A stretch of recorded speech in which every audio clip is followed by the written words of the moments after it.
اشداء علی الکفار رحماء بینہم، ہو ہلکا اجارہ تو بریشم کی طرح نرم، رزم حق و باطل ہو تو فولاد ہے مومن۔ تو اللہ سبحانہ وتعالیٰ نے قرآن مجید میں فرمایا سورہ فتح سورہ نمبر 48 کی آیت نمبر 29 میں، محمد الرسول اللہ، محمد صلی اللہ علیہ وسلم اللہ کے رسول ہیں۔ صرف یہ لفظ رسول اللہ صلی اللہ علیہ وسلم کی عظمت اور شان کے لیے کافی ہے کہ اللہ کے رسول، اس میں تمام تر کمالات آ جاتے، کوئی کمال باقی رہتا ہی نہیں جو لفظ رسول میں نہ آ جائے۔ محمد اللہ کے رسول ہیں۔ والذین معہ، اور جو ان کے ساتھ ہیں، اشداء علی الکفار رحماء بینہم، ہو ہلکا اجارہ تو بریشم کی طرح نرم، رزم حق و باطل ہو تو فولاد ہے مومن۔ اس کی تصویر ہے کفار کے لیے سخت اور اپنوں کے لیے نرم، رحم دل۔ اور اس کی بھی بڑی مثالیں حدیث کے اندر موجود ہے، کبھی آپ کے سامنے رکھوں گا کہ صحابہ کیسے اپنوں کے لیے رحماء تھے۔ رحماء بینہم، آپ دیکھیں گے ان کو تراہم رکعا سجدا، رکوع کرنے والے، رب کے سامنے جھکنے والے، سجدے کرنے والے۔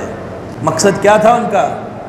کوئی دنیاوی لالچ، کوئی دکھاوا، کوئی اور مقصد؟ یہ تو اس دور میں کوئی سوچ بھی نہیں سکتا، کیونکہ جو اسلام قبول کرتا قربانیاں پیش کرتا تھا، دکھاوے کی تو بات ہی نہیں، لالچ کی تو کوئی بات ہی نہیں، وہ اپنا سب کچھ گنوا کے اسلام پر قربان ہوئے ہیں۔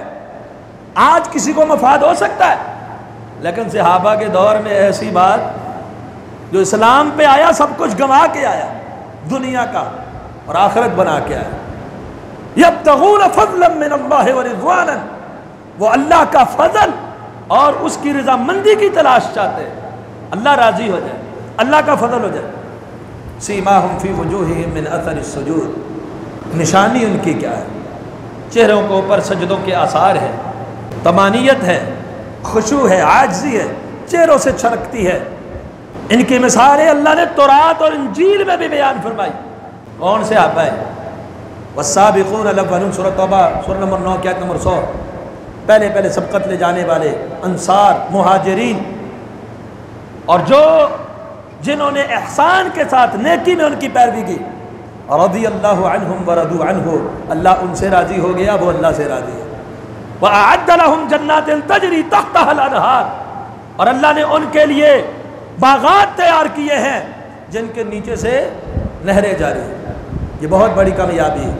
اور اللہ نے سورہ فتح میں ہی فرمایا وَكُلًّا وَعَدَ اللَّهُ الْحُسْنَى، فتح مکہ سے قبل اسلام والے قبول کرنے والوں کی عظمت زیادہ ہے بنسبت ان کے جنہوں نے فتح مکہ کے بعد اسلام قبول کیا، لیکن آگے سارے صحابہ کے بارے میں فرما دیا وَكُلًّا وَعَدَ اللَّهُ الْحُسْنَى، اللہ نے ہر ایک کے ساتھ اچھائی کا وعدہ کیا۔ صحابہ سارے کیا ہے؟ جنتی۔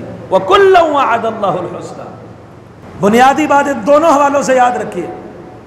جب ایک طرف جھوٹی روایات ہوں تاریخ کی جس کے راویان کائنات کے سب سے بڑے دھوکے باز اور جھوٹے ہوں، ان کی بات کا اعتبار کر کے دوسری طرف قرآن کی گواہی کو پس پش ڈال دینا، یہ ایک مسلمان نہیں کر سکتا۔ سورہ نمل میں اللہ سبحانہ وتعالیٰ نے فرمایا 19ویں پارے کی آخری آیت وَسَلَامٌ عَلَىٰ عِبَادِهِ الَّذِينَ اصْطَفَىٰ، سلامتی ہو اللہ کے ان بندوں پر اصطفیٰ جنہیں اللہ نے چن لیا ہے۔ وہ کون لوگ ہیں جنہیں اللہ نے چنا؟ ایک تو وہ انبیاء کرام علیہ الصلوۃ والتسلیم، اور دوسرے کون ہیں؟ صحابہ کرام۔ صحابہ کو اللہ نے چنا۔ امام نے جریر الطبری اپنی تفسیر کے اندر اسی آیت کے ضمن میں ائمہ اور سلف کے اقوال لائے ہیں مفسرین کے کہ جنہیں اللہ نے چنا ان اللہ کے برگزیدہ اور چنیدہ لوگوں کے اوپر سلامتی ہو، وہ رسول اللہ صلی اللہ علیہ وسلم کے صحابہ ہے۔ ہمارے لیے اللہ نے انہیں مشعل راہ بنایا ہے۔ فَإِنْ آمَنُوا بِمِثْلِ مَا آمَنْتُمْ بِهِ، ان جیسی قربانیاں، ان جیسا ایمان، ان جیسا اخلاق، ان جیسا نظریہ لے کر آؤ گے تم صحیح مومن ہو سکتے ہو۔ صحابہ اکرام رضوان اللہ علیہم اجمعین معیار ایمان ہے۔ ایک تو اللہ کا انتخاب ہے اور دوسرا معیار ایمان ہے۔ یہ بات یاد رکھیے، صحابہ معیار ایمان ہے۔